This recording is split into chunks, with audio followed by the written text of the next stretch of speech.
যে অসম চৰকাৰে হাজাৰ হাজাৰ বিঘা ভূমি বেদখল মুক্ত কৰিছে, বনাঞ্চলক জনাঞ্চললৈ পৰিৱৰ্তন কৰাৰ ক্ষেত্ৰত বাধা হাতত লৈছে আৰু অবৈধ নাগৰিকৰ ক্ষেত্ৰত এটা ষ্টেপ লৈছে।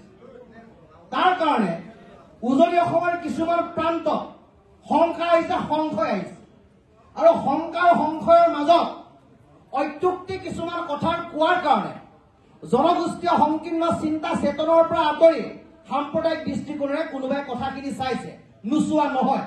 সেইকাৰণে এই সভাখন দিয়া হৈছে যাতে শান্তি সম্প্ৰীতি অটুট থাকে। কিন্তু এই সভাখনৰ পৰা এটা বাৰ্তা যাব লাগিব, স্পষ্ট বাৰ্তা।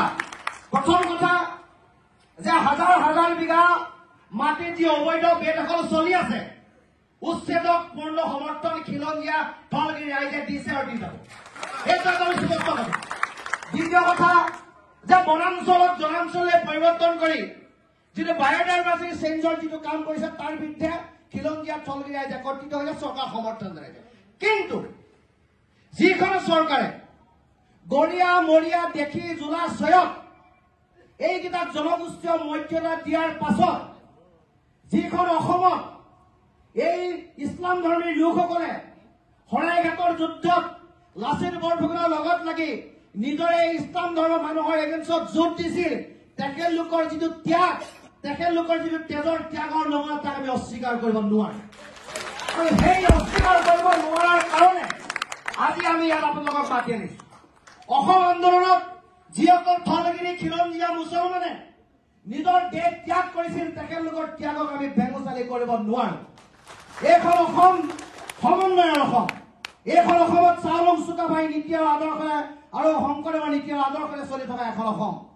এইখন অসমত তামুলী, ৰাজখোৱা, শইকীয়া, হাজৰিকা, বৰা এই উপাধি স্বৰ্গদেউসকলে দিয়া উপাধি।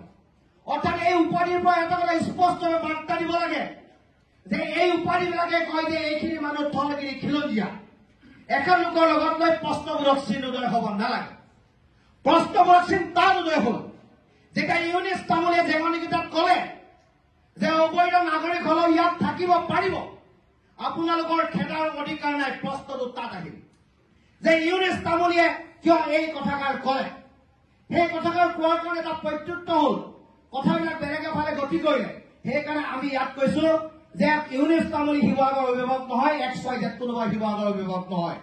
অসমৰ অভিভাৱক অসমীয়া ৰাইজ, ধলগিৰি খিলঞ্জীয়া ৰাইজ।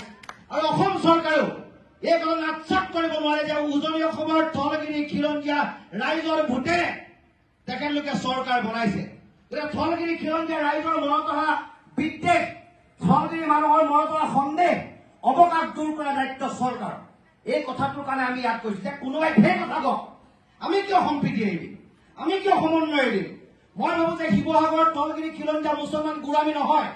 যদি গোলামী হলহেঁতেন যে ঐতিহাসিক দেৱীদলৰ মাৰ ওচৰত অৰ্পিত প্ৰসাদ, যিটো প্ৰসাদৰ ৰঙা ফুট লগা হয়, বলি ছাগলী মুছলমানৰ ঘৰলৈ দিওঁতে আন্তৰিকতাৰে গ্ৰহণ কৰে। মই শিৱদৌলৰ ছেক্ৰেটাৰী হিচাপে কৈছো সেইটো সম্প্ৰীতি। আৰু য'ত আজানবী দৰগাহ আছে, এই আজানবী দৰগাহ হোৱাৰ ঠাইত আপোনালোকে য'ত কাম কৰি আছে তাত শ শ হিন্দু মানুহে তাৰ আৱেষ্টনীৰ ভিতৰত সেই সম্পদটো সুৰক্ষিত কৰিছে। গতিকে শিৱসাগৰীয়া ৰাইজ সংকীৰ্ণ নহয়, শিৱসাগৰীয়া সাম্প্ৰদায়িক নহয়। শিৱসাগৰীয়া ৰাইজে এই কথাবোৰ বিশ্বাস নকৰে। কিন্তু এখিনি মানুহে যদি সন্দেহযুক্ত মানুহৰ ঘৰত যদি স্থান দিছে, সেইটো জাতিটোৰ কাৰণে দুৰ্ভাগ্যজনক কথা। এখিনি মানুহে জানিও যদি ধৰ্মৰ কথা কয়, আমাৰ জাতীয়তাবোৰৰ